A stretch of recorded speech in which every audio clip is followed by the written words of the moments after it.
Hey, so welcome to a special episode of Civic Punks. I'm really excited to have a chance to sit down with Shannon Salter, who's the head of the government of British Columbia. And I first came across Shannon as she was one of the keynotes at a conference, the Public Sector Network Government Innovation Week in British Columbia in the fall. And at that conference, she laid out what was one of the most compelling visions I've heard about a future state for government, particularly from someone at her level. She's the head of the public service, so this is her responsibility. And the vision for the future of government is one that I am really excited about, really centered around life events. So I wanted to make sure to have a chance to follow up with her and dig deeper into this vision. So that's what this interview is about. Check it out. Like I said, it's one of my favorites, and I hope you enjoy it as much as I have. Shannon, first, welcome to Civic Punks podcast. Thank you so much for making time. I am really excited to hear about your vision for the government of British Columbia. Thank you, Derek. Thanks for having me. Why don't we start there? So what is this vision that you've created for the government of British Columbia? How would you summarize it? Really, I think it's about figuring out how to move government into this century and to provide services to people in a way that they can easily access, that they think is fair and transparent. Basically making government work for people, using the kind of channels and their understanding of how to navigate in the world, rather than requiring them to fit into systems that they didn't design, that aren't really built for them, and that are incredibly burdensome to access right now. And this is true in BC, but it's also true elsewhere in the world. Well, and I think so I got to see you give this presentation at the Public Sector Network's Government Innovation Week in the fall, and I walked away being so excited about this vision. And in it, you talked about 4 pillars that you're going to be focusing on, right? You're going to be focusing on governance, policy and legislation, common standards, and then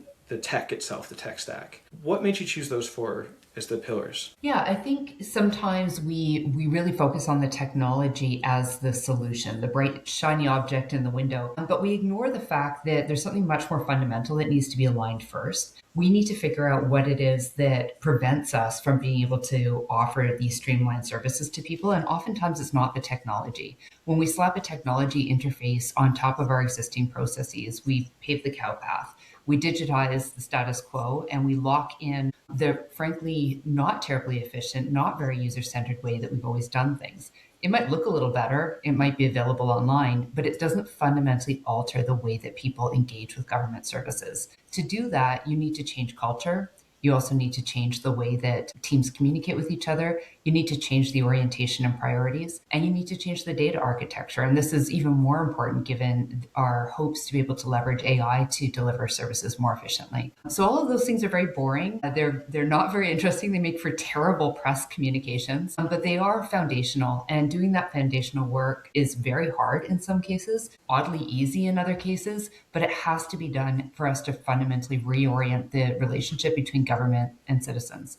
And I'm happy to elaborate on any of those things, but fundamentally it's about creating a foundation and architecture that lets us do all of the things we want to do. So the core piece of this vision is around life events. So the idea being that people experience government through events, and then that government wraps around them as opposed to them having to navigate through all these different things. Now, I think you've organized a team around a set of different buckets of life events. Is that correct? Yeah, that's right. So ultimately, one of the key changes is that we used to have around 16 IMIT shops in government stationed in various ministries, and they'd be working very diligently and very competently on the programs and platforms and services that were central to those ministries. But they didn't talk to each other very well. And ultimately, we have over 2,000 platforms, software platforms in government. So the idea is to consolidate all of these into one new entity, which we've done now called Connected Services BC, and create one front door for individuals, one front door for businesses. And the idea with the individuals is that this is government going to where people are, to not seeing them as a series of transactions with government, but rather understanding the arc and narrative of their lives and figuring out how government can fit in around that to provide just-in-time services, to anticipate what people need, whether it's them or their families, and provide it to them in a way that's accessible, fair, and transparent when they need that thing. So as an example, organizing this around life events makes sense, right? There's about 15 to 20 life events that most people experience one way or the other. You might graduate from high school, you might go to university, you might buy a house, you might get a new job, you might get married, you might have children, you might adopt those children, you might have families in different ways, you might get divorced, you might lose your job, and so on. From cradle to grave, leveraging data to understand people's lives and anticipate what they're going to need is what we're aiming for here. So the idea for an individual is that whether you're getting a vaccine booking, trying to book a driver's test, trying to get your kids a report card, trying to get eligible for a disability benefit, that you enter your information one time and that government, with your consent, uses the information we already know about you. You've had a baby, to say 5 years later, you're going to be probably registering that baby for kindergarten. And so we can get ahead of that for you and make that really seamless and easy, and doing that throughout people's life events. So the idea is that people should just live their lives, and government should be the one that changes, adapts, and moves, instead of punting the person from one ministry to another, one platform and another, where they're called upon to provide the same documents over and over and over again, to be on different waiting lists, to talk to different people in a way that's profoundly frustrating and really lags people's lives. So a bit long-winded, but that is the vision, and that's our goal by 2030. So that's already well underway. So a question that comes to mind for me, so I find this vision really exciting. And there are a couple governments I've seen that are heading in this direction as well. You're Singapore, you're Estonia. But what makes BC different from those countries is that we are in a federation in Canada, and services tend to balance between 3 different levels of government here. How are you navigating that complexity? That is really challenging. And in addition to all of that, there's also health authorities and school boards and many other decentralized agencies and organizations that provide effectively government services. So we're starting by getting our own house in order. We have a lot of work to do, but we're trying to build these platforms and these services in a way that's interoperable, that will speak nicely to other orders of government, and frankly, hopefully be a bit of an inspiration for other agencies and organizations to be able to integrate with this too in the ways that make sense. So one example of that is that so much of what we do to understand both how people qualify for benefits, but also to be able to push them, things like rebates or credits, relies on our tax system, which is, of course, run by CRA federally. We have provincial taxes, but our systems have to talk to CRA and our rules have to align. A place I would love for us to get to, and I've been a long-standing advocate of this, is automatic tax filing. Government, federally and provincially, knows how much you make. It mostly knows what sources of income you have. And in other countries, this is auto-filed, and then you can put up your hand and say, that's not quite right, let me tell you why. But you're not having to go and procure services and spend a lot of time to report to government about mostly things it already knows. This sounds like a small change, but it is massive, particularly for people with a low income, where filing your taxes unlocks things like GST credits, rebates, all kinds of things that are really important to people, especially if you're vulnerable and living close to the poverty line. So that's another area where hopefully we can get our house in order, but also I know the federal government is working in that area too. Yeah, I mean, if you can figure out the tax stuff, I mean, I don't think most Canadians understand how much better the rest of the world has it when it comes to taxes. There's Alistair Kroll has this podcast, Functional Government. He's done a couple episodes on taxes, and yeah, if you can figure that out, we will all be incredibly great. I will move to BC just for that, probably. Okay, well, that's reason enough, Derek. I'm on it. Priority number 1 now. Brilliant, brilliant. Question I want to dig into. So talking about getting your own, getting BC's house in order. One of the pillars you talked about is policy and legislation.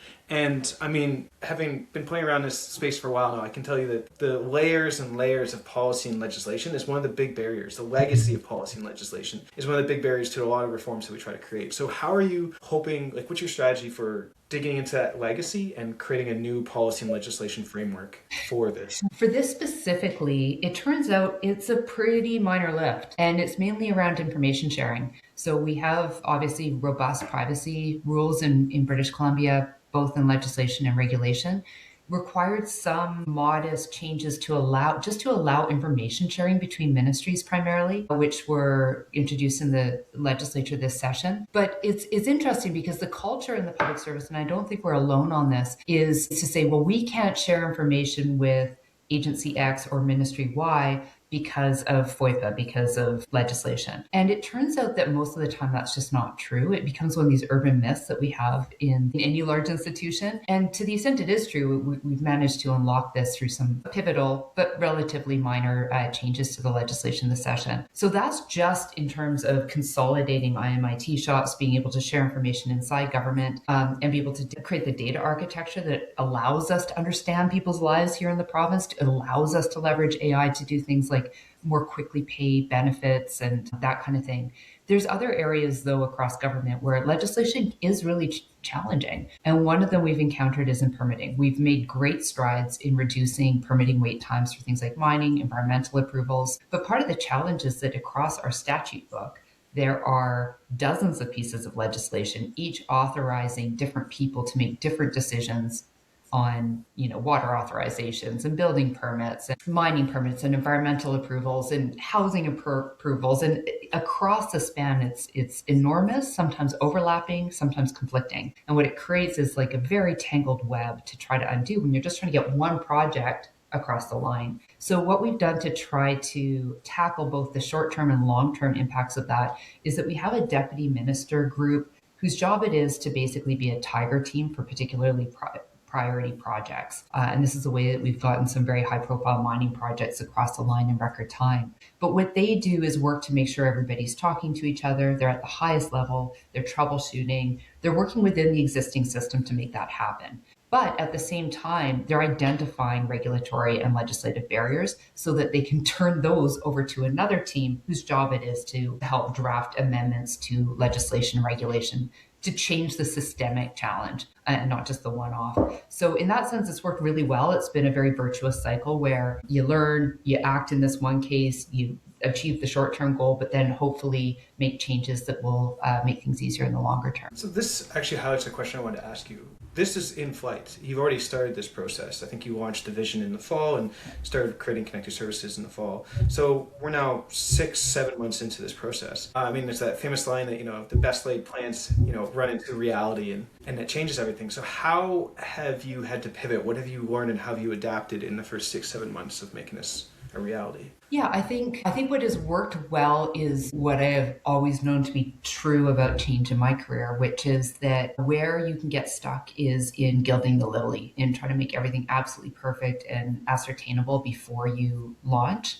You have to do that. You have to launch carefully. Obviously, we're dealing with people's sensitive information. We're dealing with their lives. It has to be work that's done carefully, but you don't have to have every single answer to every single question, especially if you are strategic about where you start. You start in areas that are the least risky, where you can learn the most, but also show progress, deliver early wins, and reduce pain points. And I think that's what Connected Services has done so far. I think actually areas where I think we would learn is where probably we should move faster on integrating teams, move faster on making decisions around who is needed to be able to move forward. I think in that liminal place is a lot of anxiety for folks when they're not sure what their final role in a new organization will be. So those are a couple of the learnings, but it's still early days. And I think the other thing that really is important is making sure that the political leadership and the senior leadership are brought along. They know what's happening. And so Hayden Lansdale, who you would have met at the conference, is doing a really good job of keeping cabinet up to date and keeping everyone focused on the future state. And it's a really inspiring future state, right? As you've noticed, the idea that we could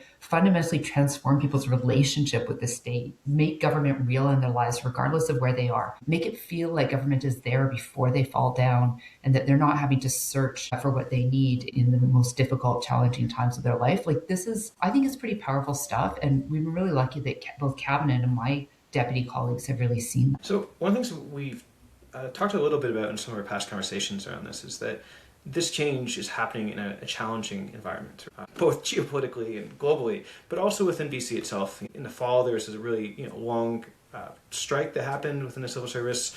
Cuts and austerity is the buzzword of the day. How are you navigating that while trying to create this change? Yeah, I mean it's not easy. The public service has gone through a lot of change, a lot of stress in the last year between, as you note, the public service strike, bargaining, geopolitical events, tariffs, a ton of real fiscal constraint. There's a lot of headwinds. At the same time, those headwinds, or at least the fiscal constraint headwind in particular, have also set the stage for an appetite to try things that would not have been maybe a priority years ago. The priority is making sure that every dollar that we spend is spent as efficiently and carefully as possible, that we're maximizing return on the investment, whether that's social or otherwise. And in a government, it's social mostly. It's not usually fiscal in the same way it is for the private sector. But what that means is, done carefully, you can achieve multiple goals. One is, yes, there are absolutely efficiencies in consolidating 16 IMIT shops across government.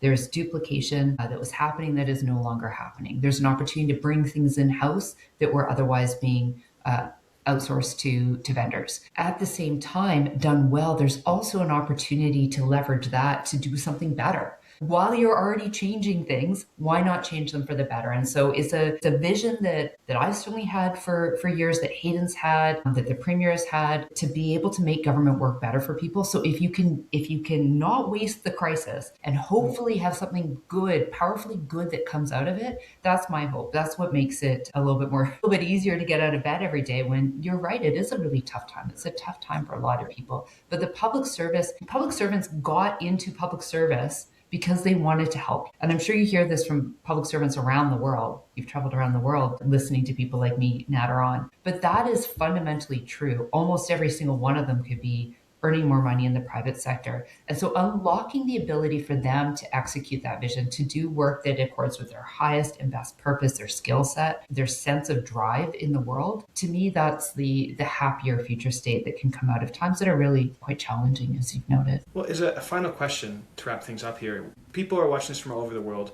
who are trying to figure out how to get their governments to reform. What message or advice would you give to people who are wanting to jump onto a similar journey and transform their government? I think being really, really clear on what the vision is for the future state. If you make these kind of changes just because you want to save money in the short term, or because you think it's slightly more efficient, okay. But it's not going to be sustainable, because this work is hard, it's challenging, it requires us to think really differently. It requires people to kind of question what it is about government that is core and important. So to keep really focused on that future state, don't let that get whittled away, but be flexible about the way that you achieve it. Identify things that are huge pain points in people's lives right now, wherever you are, and figure out if there's a way to tackle that first to show early successes. And then also, again, sometimes the stars don't align. I've been in this role for 3.5 years. This is the window where we're able to do this. It wasn't day one. And so it doesn't mean that you need to be infinitely patient, but things change, and change is not linear. And so the circumstances where you can make something like this happen, they can sometimes come together fairly quickly, and you need to be ready with a plan and an idea to execute. Well, thank you, Shannon, for squeezing me in. I know you have busy schedules, so I really appreciate it. And thank you for sharing your vision with the whole Civic Punks community. Oh, it's an absolute pleasure. And I'll be watching your work with great curiosity and interest. So thank you very much for having me. Thanks so much, Shannon. Thank you.